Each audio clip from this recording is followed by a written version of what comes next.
Le titre de ce livre, c'est L'homme spirituel. Il est écrit par le bien-aimé frère Watchman Nee. Nous sommes présentement à la 8e et grande partie de ce livre. Nous sommes au chapitre 4, la 8e et grande partie de ce livre. Chapitre 4, petit 4. Chapitre 4, petit 4. Toutes les composantes de la vie du croyant doivent être tenues en bride, y compris l'intelligence, même renouvelée. Nous ne devons pas lui lâcher les rênes de peur que les mauvais esprits n'en profitent. Souvenons-nous que la pensée est la sémence de l'action. La négligence ici conduira invariablement au péché. Une idée sémée finira bien par germer et grandir, se prolonger que soit sa croissance, si prolongée que soit sa croissance. Pour tous les péchés de présomption et d'inconscience, nous pouvons remonter à des pensées qui ont été ensémencées dans le passé. La mauvaise pensée que nous hébergeons finira par produire avec le temps, après des années peut-être, un acte condamnable. Le chrétien doit mettre toutes ses forces à maintenir ses pensées sous discipline. S'il laisse sa vie mentale incontrôlée, il ne pourra être sûr de rien. C'est ce que Pierre entend quand il nous exhorte à ceindre les reins de notre entendement. En parenthèse, 1 Pierre chapitre 1, verset 13.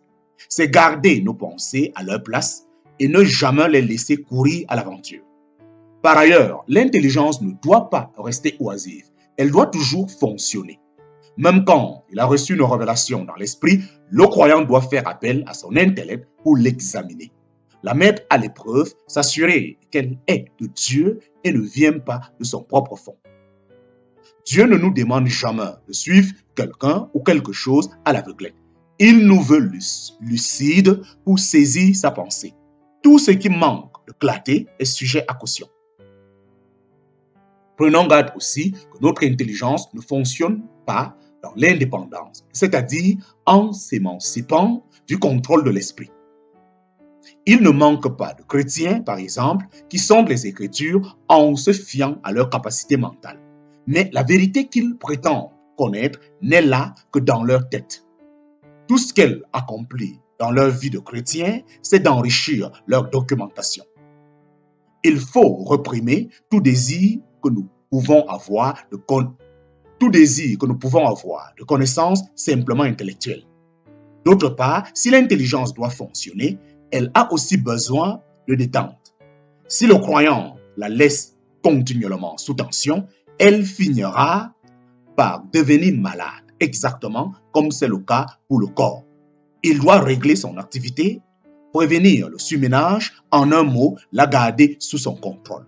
L'accablement d'Élie sous le genêt était dû à un excès d'activité mentale. En parenthèse, 1 Roi chapitre 1 verset 9. Le chrétien doit en tout temps garder sa vie spirituelle dans la paix de Dieu. À celui qui est ferme dans ses sentiments, tu assures une paix parfaite parce qu'il se confie en toi. En parenthèse, Ésaïe chapitre 26, verset 3.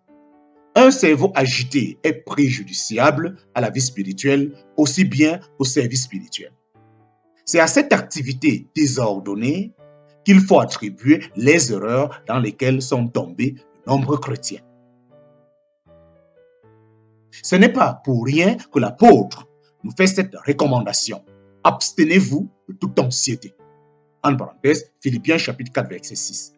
Les préoccupations exagérées doivent être livrées au Seigneur dès qu'elles tournent à l'anxiété. Que la paix de Dieu, qui surpasse toute intelligence, garde vos cœurs et vos pensées en Jésus-Christ. Verset 7 de Philippiens chapitre 4. Un point à noter, c'est que notre intelligence ne doit pas se laisser dominer par nos émotions. Elle doit se reposer calmement sur Dieu et fonctionner par la foi. C'est là ce que Paul entend quand il nous exhorte à cultiver une intelligence saine. En parenthèse, 2 Timothée chapitre 1 verset 7. Un esprit de sagesse, dit la version seconde. Une intelligence pleine de la parole de Dieu. Une intelligence pleine de la parole de Dieu. Je mettrai ma loi dans leurs pensées, déclare Dieu, en parenthèse, Hébreux chapitre 8, verset 10. Devions lire davantage la parole de Dieu, de peur de ne pas pouvoir la trouver à l'heure du besoin. Si la parole se trouve avec abondance dans notre pensée, l'intuition de notre esprit sera en mesure d'éclairer immédiatement notre intelligence en nous remettant en mémoire un verset approprié à la situation. Instance pour une pensée purifiée. Instance pour une pensée purifiée. Faites des instances auprès de Dieu pour qu'il vous donne, avec vos frères, une même pensée. Demandez-lui avec ferveur que votre manière de voir ne soit en aucune façon une occasion de division dans le corps de Christ. Faites de semblables instances auprès de Dieu en faveur de vos frères dans la foi, afin que, sans plus vous provoquer les uns les autres et vous disperser sans nécessité, tous soient un pour jouir d'une même vie et avoir une même pensée. Nous ne pouvons pas nous déclarer d'accord,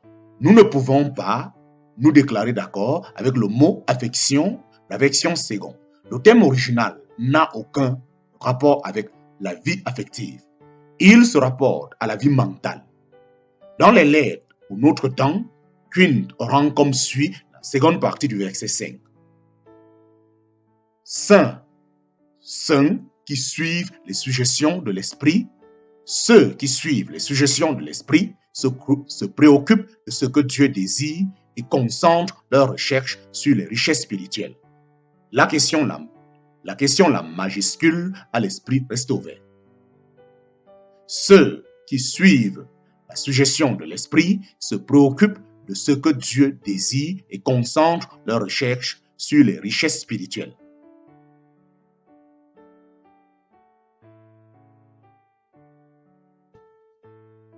Une intelligence sous contrôle. Une intelligence sous contrôle. Tous les composants de la vie du croyant doivent être tenus en bride, y compris l'intelligence même renouvelée. Nous ne devons pas lui lâcher les rênes, de peur que les mauvais esprits n'en profitent. Souvenons-nous que la pensée est la sémence de l'action. La négligence ici conduira invariablement au péché. Une idée sémée finira bien par germer et grandir, si prolongée que soit sa croissance. Pour tous les péchés de présomption et d'inconscience, nous pouvons remonter à des pensées qui ont été ensémencées dans le passé. La mauvaise pensée que nous hébergeons finira par produire avec le temps, après des années, peut-être un acte condamnable. Le chrétien doit mettre toutes ses forces à maintenir ses pensées sous discipline. S'il laisse sa vie mentale incontrôlée, il ne pourra être sûr de rien. C'est ce que Pierre entend quand il nous exhorte à ceindre les reins de notre entendement. En parenthèse, 1 Pierre chapitre 1 verset 13. C'est garder nos pensées à leur place et ne jamais les laisser courir à l'aventure. Par ailleurs, l'intelligence ne doit pas rester oisive. Elle doit toujours fonctionner. Même quand il a reçu une révélation dans l'esprit, le croyant doit faire appel à son intellect pour l'examiner, la mettre à l'épreuve, s'assurer qu'elle est de Dieu et ne vient pas de son propre fond. Dieu ne nous demande jamais de suivre quelqu'un ou quelque chose à l'aveuglette. Il nous veut lucide pour saisir sa pensée. Tout ce qui manque de clarté est sujet à caution. Prenons garde aussi que notre intelligence ne fonctionne pas dans l'indépendance, c'est-à-dire en s'émancipant du contrôle de l'esprit. Il ne manque pas de chrétiens, par exemple, qui sondent les Écritures en se fiant à leur capacité mentale. Mais la vérité qu'ils prétendent connaître n'est là que dans leur tête. Tout ce qu'elles accomplissent dans leur vie de chrétien, c'est d'enrichir leur documentation. Il faut réprimer tout désir que nous pouvons avoir de connaissances simplement intellectuelles. D'autre part, si l'intelligence doit fonctionner, elle a aussi besoin de détente. Si le croyant la laisse continuellement sous tension, elle finira par devenir malade, exactement comme c'est le cas pour le corps. Il doit régler son activité, prévenir le surménage, en un mot, la garder sous son contrôle. L'accablement d'Élie sous le Genêt était dû à un excès d'activité mentale. en parenthèse 1 Roi, chapitre 1, verset 9.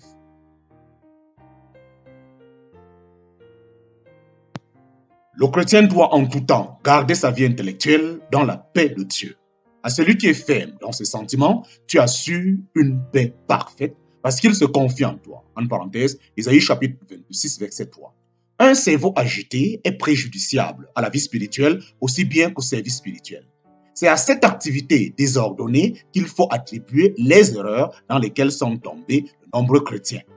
Ce n'est pas pour rien que l'apôtre nous fait cette recommandation. Abstenez-vous de toute anxiété. Philippiens chapitre 4, verset 6. Les préoccupations exagérées doivent être livrées au Seigneur dès qu'elles tournent à l'anxiété. Que la paix de Dieu, qui surpasse toute intelligence, garde vos cœurs et vos pensées en Jésus-Christ. Verset 7 de Philippiens chapitre 4. Un point à noter, c'est que notre intelligence ne doit pas se laisser dominer par nos émotions.